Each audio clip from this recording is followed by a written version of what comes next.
ನಮಸ್ಕಾರ, ಸುಮನ್ ಟಿವಿ ಕನ್ನಡಕ್ಕೆ ಸ್ವಾಗತ. ನಾನು ಶ್ರೀರಾಜ್ ವಕ್ವಾಡಿ. ನೋಡಿ, ರಾಜಕೀಯದಲ್ಲಿ ಯಾವತ್ತೂ ಕೂಡ 2+2 4 ಆಗೋದಿಲ್ಲ. ರಾಜಕೀಯದ ಲೆಕ್ಕಾಚಾರವೇ ಬೇರೆ, ರಾಜಕೀಯದ ಸಮೀಕರಣವೇ ಬೇರೆ ಅಂತ. ಇತ್ತೀಚೆಗೆ ವಿಧಾನ ಪರಿಷತ್ನ ಚುನಾವಣೆಗೆ ಸಂಬಂಧಪಟ್ಟ ಹಾಗೆ ಒಂದಿಷ್ಟು ಬೆಳವಣಿಗೆಗಳು ನಡೀತಾ ಇದೆ. ಅಡ್ಡ ಮತದಾನ ಮಾಡಿರೋರು ಯಾರು ಅನ್ನುವ ವಿಷಯಕ್ಕೆ ಸಂಬಂಧಪಟ್ಟ ಹಾಗೆ ಬಿಜೆಪಿ ಮತ್ತು ಜೆಡಿಎಸ್ ಇವತ್ತಿಗೂ ಕೂಡ ತಲೆ ಕೆಡಿಸ್ಕೊಂಡಿದೆ. ಸಮಿತಿ ರಚನೆ ಮಾಡ್ತು, ಸಮಿತಿ ವರದಿಯನ್ನ ಸಲ್ಲಿಸ್ತು. ಯಾರು ತಲೆದಂಡ ಆಗುತ್ತೆ ಅನ್ನೋದ್ರ ಬಗ್ಗೆ ಈಗ ಗೊಂದಲ ಸೃಷ್ಟಿಯಾಗಿದೆ, ಆತಂಕ ಸೃಷ್ಟಿಯಾಗಿದೆ. ಬಿಜೆಪಿಯ ರಾಜ್ಯಾಧ್ಯಕ್ಷರಾಗಿರುವಂತಹ BY ವಿಜಯೇಂದ್ರ ಅವರ ಮೇಲೆ ಮೊದಲಿನಿಂದಲೂ ಕೂಡ ಒಂದು ಆರೋಪವಿತ್ತು, ಅವರ ಬಗ್ಗೆ ಒಂದು ಅಸಮಾಧಾನ ಇತ್ತು ಹಿರಿಯ ನಾಯಕರೆಲ್ಲರಲ್ಲೂ ಕೂಡ. ಈಗ ಈ ಅಡ್ಡ ಮತದಾನ ಯಾರು ಹಾಕಿಸಿದ್ದಾರೆ, ಅದಕ್ಕೆ ಯಾರು ಪ್ರೇರಣೆ ಕೊಟ್ಟವರು ಅನ್ನುವಂತಹ ಎಲ್ಲಾ ಪ್ರಶ್ನೆಗಳು ಈಗ ಉದ್ಭವ ಆಗ್ತಾ ಇದೆ. ಅದು ಕರ್ನಾಟಕ ರಾಜಕೀಯದಲ್ಲಿ ಬಹಳ ದೊಡ್ಡ ಚರ್ಚೆಯನ್ನ ಮೂಡಿಸ್ತಾ ಇದೆ. ಈ ಒಂದು ಅಡ್ಡ ಮತದಾನ ವಿಷಯಕ್ಕೆ ಸಂಬಂಧಪಟ್ಟ ಹಾಗೆ ಇಷ್ಟು ದೊಡ್ಡ ಮಟ್ಟದಲ್ಲಿ ಚರ್ಚೆ ಆಗೋದಕ್ಕೆ ಏನ್ ಕಾರಣ?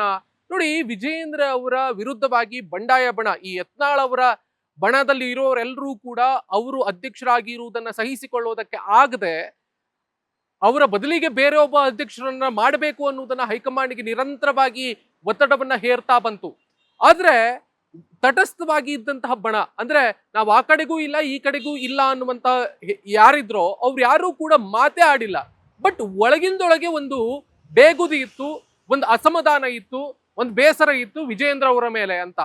ನೋಡಿ, ಯಡಿಯೂರಪ್ಪನವರು ಮಾಜಿ ಮುಖ್ಯಮಂತ್ರಿಗಳು, ರಾಜ್ಯದ ವಿಷಯಕ್ಕೆ ಸಂಬಂಧಪಟ್ಟ ಹಾಗೆ, ರಾಜ್ಯ ಬಿಜೆಪಿಯ ವಿಷಯಕ್ಕೆ ಸಂಬಂಧಪಟ್ಟ ಹಾಗೆ ಹೈಕಮಾಂಡ್ ಮಟ್ಟದಲ್ಲಿ ಒಂದು ಪ್ರಭಾವವನ್ನು ಹೊಂದಿರುವಂತಹ ನಾಯಕ, ಲಿಂಗಾಯತ ಸಮುದಾಯದಲ್ಲಿ ಸಮುದಾಯದ ನಾಯಕ ಅಂತ ಗುರುತಿಸಿಕೊಂಡಿರುವಂತಹ ನಾಯಕ.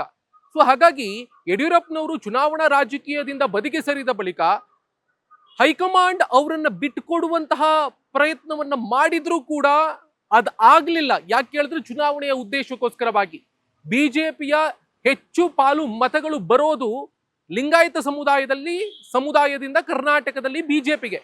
ಹಾಗಾಗಿ ಲಿಂಗಾಯತ ಸಮುದಾಯವನ್ನ ಬಿಟ್ಟು ಬಿಜೆಪಿ ಇನ್ನೇನೋ ಕಸರತ್ತು ಮಾಡುತ್ತೆ ಅನ್ನೋದಿದೆಯಲ್ಲ, ಅದು ಕನಸಿನ ಮಾತೆ ಆಗ್ಬಿಡುತ್ತೆ. ಹಾಗಾಗಿ ಇನ್ನೊಬ್ಬ ಲಿಂಗಾಯತ ಸಮುದಾಯದ ನಾಯಕನನ್ನ ಸೃಷ್ಟಿಸುವುದಕ್ಕೆ ಆಗಲ್ಲ ಸದ್ಯಕ್ಕೆ ಅನ್ನುವಂತ ಕಾರಣಕ್ಕೋಸ್ಕರವಾಗಿ ಯಡಿಯೂರಪ್ಪನವರ ಶಿಫಾರಸ್ಸಿನ ಮೇಲೆಯೇ ರಾಜ್ಯದ ಬಿಜೆಪಿ ವಿಷಯಕ್ಕೆ ಸಂಬಂಧಪಟ್ಟ ಹಾಗೆ ಎಲ್ಲಾ ನಿರ್ಧಾರಗಳನ್ನ ಹೈಕಮಾಂಡ್ ತೆಗೆದುಕೊಳ್ತಾ ಬಂತು. ಒಂದು ಶಿಫಾರಸ್ಸಿನ ಉದಾಹರಣೆ ಏನ್ ಕೇಳಿದ್ರೆ, ಅವರ ಮಗನನ್ನ ಬಿಜೆಪಿಯ ರಾಜ್ಯಾಧ್ಯಕ್ಷರನ್ನಾಗಿ ಮಾಡಿರೋದು, ಮತ್ತೊಂದು ಅವರ ಉತ್ತರಾಧಿಕಾರಿಯಾಗಿ ಮುಖ್ಯಮಂತ್ರಿಯನ್ನಾಗಿ ಅದೇ ಸಮುದಾಯದ ಬಸವರಾಜ ಬೊಮ್ಮಾಯಿ ಅವರನ್ನ ನೇಮಿಸಿರೋದು. ಇದೆಲ್ಲವೂ ಕೂಡ ಯಡಿಯೂರಪ್ಪನವರು ಹೈಕಮಾಂಡ್ ಮಟ್ಟದಲ್ಲಿ ದೊಡ್ಡ ಪ್ರಭಾವವನ್ನು ಹೊಂದಿದ್ದಾರೆ ಅನ್ನುವುದು ಇಲ್ಲಿ ಮುಖ್ಯವಾಗಿ ಕಾಣ್ತಾ ಹೋಗುತ್ತೆ. ಸೊ ನಾವೀಗ ಇಲ್ಲಿ ಗಮನಿಸಬೇಕಾಗತ್ತೆ, ಅಡ್ಡ ಮತದಾನವನ್ನ ಮಾಡಿಸಿರೋರು ಯಾರು ಅಂತ. ಈ ನೀಡಲ್ ಆಫ್ ಸಸ್ಪಿಷನ್ ಅನ್ನೋದೊಂದು ಇದೆಯಲ್ಲ, ಅನುಮಾನದ ಮುಳ್ಳು ಈಗ ಕೇಂದ್ರದ 2 ಸಚಿವರ ಮೇಲೆ ಬಹಳ ದೊಡ್ಡ ಮಟ್ಟದಲ್ಲಿ ಇರಿತಾ ಇದೆ ಅನ್ನೋದು ಇಲ್ಲಿ ಕಾಣ್ತಾ ಇದೆ. ನಾವು ಅಡ್ಡ ಮತದಾನವನ್ನ ಮಾಡಿರುವಂತಹ ವಿಷಯಕ್ಕೆ ಸಂಬಂಧಪಟ್ಟ ಹಾಗೆ ಯಾರು ಈ ಒಂದು ಕುಮ್ಮಕ್ಕನ್ನ ಕೊಟ್ರು, ಯಾರು ಇದಕ್ಕೆ ಪ್ರೇರಣೆಯನ್ನ ಕೊಟ್ರು ಅನ್ನುವಂತಹ ಲೆಕ್ಕಾಚಾರದಲ್ಲಿ ಈ ಬಿಜೆಪಿ ಮತ್ತು JDS ನ ಮೂಲಗಳಿಂದ ಬರ್ತಾ ಇರುವಂತಹ ಮಾಹಿತಿ ಕೇಳಿದ್ರೆ ಅದು ಗುಟ್ಟಾಗಿ ಬರ್ತಾ ಇದೆ. ಮುಖ್ಯವಾಗಿ ನಾವು ಗಮನಿಸಬೇಕಾಗತ್ತೆ, ಕೇಂದ್ರ ಸಚಿವರಾದಂತಹ ಪ್ರಹ್ಲಾದ್ ಜೋಶಿ ಮತ್ತು ಮಾಜಿ ಮುಖ್ಯಮಂತ್ರಿಗಳು, ಈಗ ಕೇಂದ್ರದ ಸಚಿವರಾಗಿರುವಂತಹ HD ಕುಮಾರಸ್ವಾಮಿ ಅವರ ಹೆಸರು ಇಲ್ಲಿ ನಾವು ಮುಖ್ಯವಾಗಿ ಗಮನಿಸಬೇಕು. ಯಾಕೆ ಯಡಿಯೂರಪ್ಪನವರ ವಿರುದ್ಧವಾಗಿ ಇವರಿಬ್ರು ಯಾಕೆ ನಿಂತರು, ಮೈತ್ರಿ ಪಕ್ಷದಲ್ಲಿದ್ದಾರೆ, ವಿಜಯೇಂದ್ರ ಅವರ ವಿರುದ್ಧವಾಗಿ ಇವರಿಬ್ರು ಯಾಕೆ ನಿಂತರು ಅನ್ನುವ ಅನುಮಾನಗಳು ಸಹಜವಾಗಿ ಉದ್ಭವ ಆಗುತ್ತೆ. ಆದ್ರೆ ನಾವಿಲ್ಲಿ ಗಮನಿಸಬೇಕಾಗುತ್ತೆ, ನಾನು ಆಗ್ಲೇ ಉಲ್ಲೇಖ ಮಾಡದೆ, ಯಡಿಯೂರಪ್ಪನವರು ರಾಜಕೀಯವಾಗಿ ಚುನಾವಣಾ ರಾಜಕೀಯದಿಂದ ಬದಿಗೆ ಸರಿದಿದ್ದಾರೆ. ಅಂತಹ ಸಂದರ್ಭದಲ್ಲಿ ನಾವು ಪ್ರಭಾವಿಗಳಿದ್ದೇವೆ, ರಾಜ್ಯದಲ್ಲಿ ಅನೇಕ ವರ್ಷಗಳಿಂದ ರಾಜಕೀಯವನ್ನ ಮಾಡಿದ್ದೇವೆ. ಇವತ್ತೋ ಮೊನ್ನೆ ಬಂದಂತಹ ಒಬ್ಬ ವಿಜಯೇಂದ್ರನ ಅಡಿಯಲ್ಲಿ ನಾವು ಏನಕ್ಕೆ ಕೆಲಸ ಮಾಡಬೇಕು ಅನ್ನುವಂತಹ ಒಂದು ಸಣ್ಣ ಅಸಮಾಧಾನ ಈ ಇಬ್ರು ನಾಯಕರಲ್ಲಿದೆ. ಮುಖ್ಯವಾಗಿ ನಾವು ಗಮನಿಸಬೇಕಾಗತ್ತೆ, 2028ರ ವಿಧಾನಸಭಾ ಚುನಾವಣೆಗೆ ಇವರಿಬ್ರು ಕಣ್ಣಿಟ್ಟಿದ್ದಾರೆ ಅನ್ನೋದು ಇಲ್ಲಿ ಮುಖ್ಯವಾಗಿ ಗೊತ್ತಾಗ್ತಾ ಇದೆ.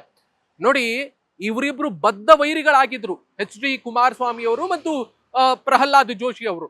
HD ಕುಮಾರಸ್ವಾಮಿ ಅವರು ಪ್ರಹ್ಲಾದ್ ಜೋಶಿ ಅವರಿಗೆ RSS ಇದೋ ಬಿಜೆಪಿದೋ ವಿಷಯಕ್ಕೆ ಸಂಬಂಧಪಟ್ಟ ಹಾಗೆ ಈ ಹಿಂದೆ ಒಂದು ಬಹಳ ದೊಡ್ಡ ಆರೋಪವನ್ನ ಮಾಡಿದ್ರು. ಪ್ರಹ್ಲಾದ್ ಜೋಶಿ ಅವರು ದಕ್ಷಿಣ ಭಾರತಕ್ಕೆ ಸಂಬಂಧಪಟ್ಟಂತಹ ಬ್ರಾಹ್ಮಣರಲ್ಲ, ಮಹಾರಾಷ್ಟ್ರದ ಮೂಲದವರಾದಂತಹ ಪೇಶ್ವೆ ಬ್ರಾಹ್ಮಣ ಕುಟುಂಬಕ್ಕೆ ಸೇರಿದಂತವರು ಅನ್ನುವಂತಹ ಹೇಳಿಕೆಯನ್ನ ಕೊಟ್ಟಿದ್ರು HD ಕುಮಾರಸ್ವಾಮಿ ಅವರು. ಜೋಶಿ ಅವರು ಕೂಡ ಅತ್ಯಂತ ಕಟುವಾಗಿ ಕುಮಾರಸ್ವಾಮಿ ಅವರಿಗೆ ಟೀಕೆ ಮಾಡಿದ್ರು, ಆಕ್ರೋಶವನ್ನು ಹೊರಹಾಕಿದ್ರು. ಅಷ್ಟು ಬದ್ಧ ವೈರಿಗಳಾಗಿದ್ರು. ಈಗ ಇಬ್ಬರ ಒಂದು ಸಮಾನ ವೈರಿ ಯಡಿಯೂರಪ್ಪನವರ ಕುಟುಂಬ. ಆ ಕುಟುಂಬ ರಾಜಕಾರಣದ ಅಂತ್ಯ ಹಾಡಬೇಕು ನಾವು ಅನ್ನುವಂತ ದೃಷ್ಟಿಯಲ್ಲಿ ಮಾಸ್ಟರ್ ಪ್ಲಾನ್ ಅನ್ನ ಈ ವಿಧಾನ ಪರಿಷತ್ನ ಚುನಾವಣೆಯ ಸಂದರ್ಭದಲ್ಲಿ ಮಾಡಿಬಿಟ್ಟಿದ್ದಾರೆ.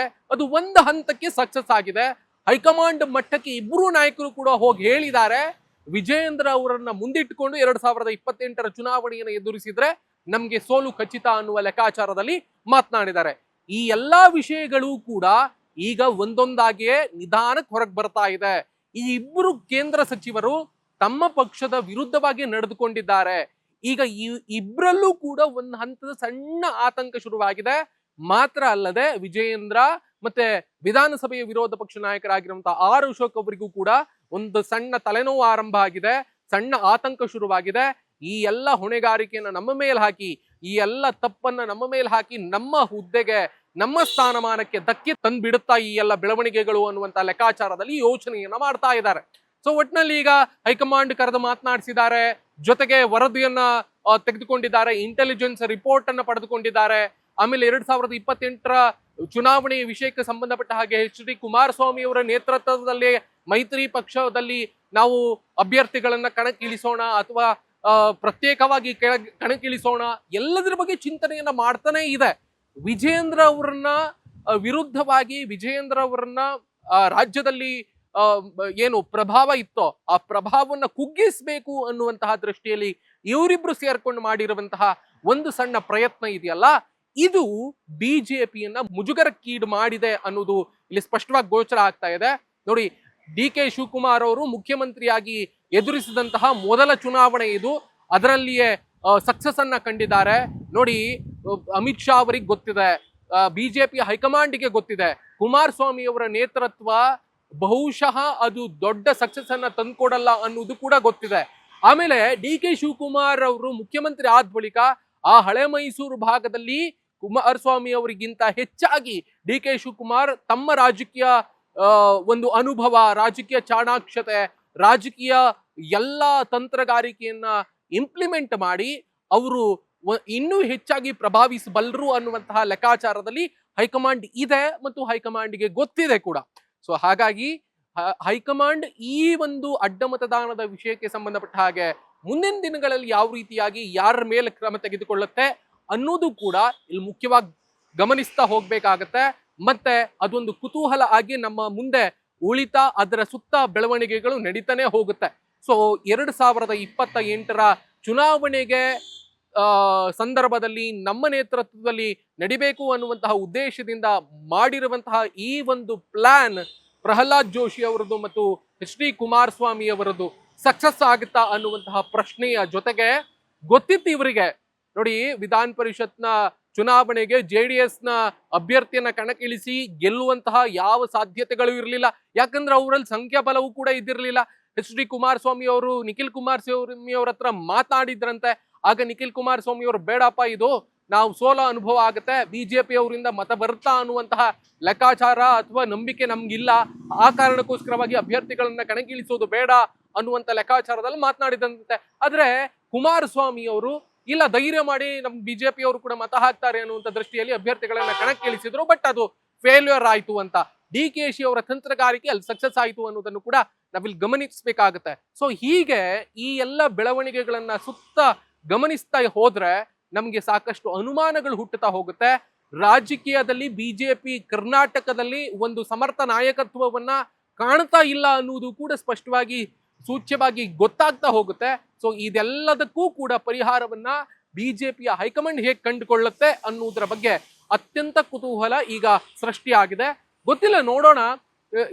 ಈಗ ನೋಡಿ, ಲೋಕಸಭಾ ಚುನಾವಣೆಯ ಹೊತ್ತಿಗೆ JDS ಒಂದು ಪ್ರಾದೇಶಿಕ ಪಕ್ಷವಾಗಿದ್ಕೊಂಡು ತನ್ನ ಸಿದ್ಧಾಂತಗಳನ್ನ ಪಾಲಿಸ್ತಾ RSS ಅನ್ನ ಬೈಯುತ್ತಾ ಬಿಜೆಪಿಯ ನಾಯಕತ್ವವನ್ನ ಬೈಯುತ್ತಲೇ ಬಿಜೆಪಿಯನ್ನ ಸೇರ್ಪಡೆಗೊಳ್ತು. ಅಂದ್ರೆ ಮೈತ್ರಿ ಆಯ್ತು, ಚುನಾವಣೆಯನ್ನ ಜೊತೆಗೆ ಎದುರಿಸಿದ್ರು. ಈಗ ಅಲ್ಲಿಂದ ಎಲ್ಲವೂ ಕೂಡ ಸಮನ್ವಯ ಸಾಧಿಸ್ತಾ ಈಗ ಎಲ್ಲ ರಾಜಕೀಯವನ್ನ ಮಾಡ್ತಾನೆ ಬರ್ತಿದೆ. ನಾನು ಆಗ್ಲೇ ಹೇಳಿದೆ, ರಾಜಕೀಯದಲ್ಲಿ ಯಾವತ್ತೂ ಕೂಡ 2+2 4 ಆಗಲ್ಲ. ಅದರ ಸಮೀಕರಣವೇ ಬೇರೆ, ಅದರ ರಾಜಕೀಯ ಲೆಕ್ಕಾಚಾರವೇ ಬೇರೆ. ಗೊತ್ತಿಲ್ಲ ಇದು 2028ರ ವಿಧಾನಸಭಾ ಚುನಾವಣೆಯವರೆಗೂ ಕೂಡ ಈ ಮೈತ್ರಿ ಮುಂದುವರಿಯುತ್ತಾ ಇಲ್ವಾ ಏನು ಎತ್ತ ಅನ್ನೋದ್ರ ಬಗ್ಗೆ ತೀವ್ರ ಕುತೂಹಲ ಇದೆ. DKಶಿ ಅವರಿಗೆ ಇದರಿಂದ ಮುಂದೂ ಕೂಡ ಲಾಭ ಆಗುತ್ತೆ ಅನ್ನುವಂತಹ ಚರ್ಚೆಗಳೆಲ್ಲವೂ ಕೂಡ ರಾಜಕೀಯ ಪಡಸಾಲೆಯಲ್ಲಿ ಕೇಳಿ ಬರ್ತಾ ಇದೆ. HD ಕುಮಾರಸ್ವಾಮಿ ಅವರು ಮತ್ತು ಪ್ರಹ್ಲಾದ್ ಜೋಶಿ ಅವರು ಏನೋ ಒಂದು ಮಾಡೋದಕ್ಕೆ ಹೋಗಿ ಏನೋ ಒಂದು ಆಯ್ತಾ ಅನ್ನುವಂತಹ ಪ್ರಶ್ನೆ ಕೂಡ ಉದ್ಭವ ಆಗುತ್ತೆ. ವಿಜಯೇಂದ್ರ ಅವರು ಮತ್ತೆ ಯಡಿಯೂರಪ್ಪನವರು ಮತ್ತೆ ಹೈಕಮಾಂಡ್ಗೆ ಹೋಗಿ ಇನ್ನೇನೋ ಹೇಳಿ ತಮ್ಮ ಪರವಾದಂತಹ ನಿಲುವು ಬರುವ ಹಾಗೆ, ತೀರ್ಮಾನ ಬರುವ ಹಾಗೆ ಮಾಡ್ತಾರಾ ಅನ್ನುವುದರ ಬಗ್ಗೆಯೂ ಕೂಡ ಈಗ ಕುತೂಹಲ ಸೃಷ್ಟಿ ಆಗ್ತಾ ಇದೆ. Thank you so much. ಇದಿಷ್ಟು ಈ ಹೊತ್ತಿನ ಸ್ಪೆಷಲ್ ಎಕ್ಸ್ಪ್ಲೈನರ್. ನಾನೊಂದು ನಿಮಗೆ ರಿಕ್ವೆಸ್ಟ್ ಮಾಡ್ಕೊಳ್ತೀನಿ, ನೀವಿನ್ನೂ ಕೂಡ ಸುಮನ್ ಟಿವಿ ಕನ್ನಡಕ್ಕೆ ಸಬ್ಸ್ಕ್ರೈಬರ್ ಅಲ್ಲದೇ ಇದ್ರೆ ನೀವು ಈ ಕೂಡಲೇ ಸಬ್ಸ್ಕ್ರೈಬರ್ ಆಗಿ ಮತ್ತು ಬೆಲ್ ಐಕಾನ್ ಅನ್ನು ಒತ್ತಿ. ಆ ಮೂಲಕ ನಿಮಗೆ ನಮ್ಮ ಎಲ್ಲ ಕಂಟೆಂಟ್ಗಳು ಶೀಘ್ರದಲ್ಲೇ ತಲುಪುತ್ತೆ. Thank you so much.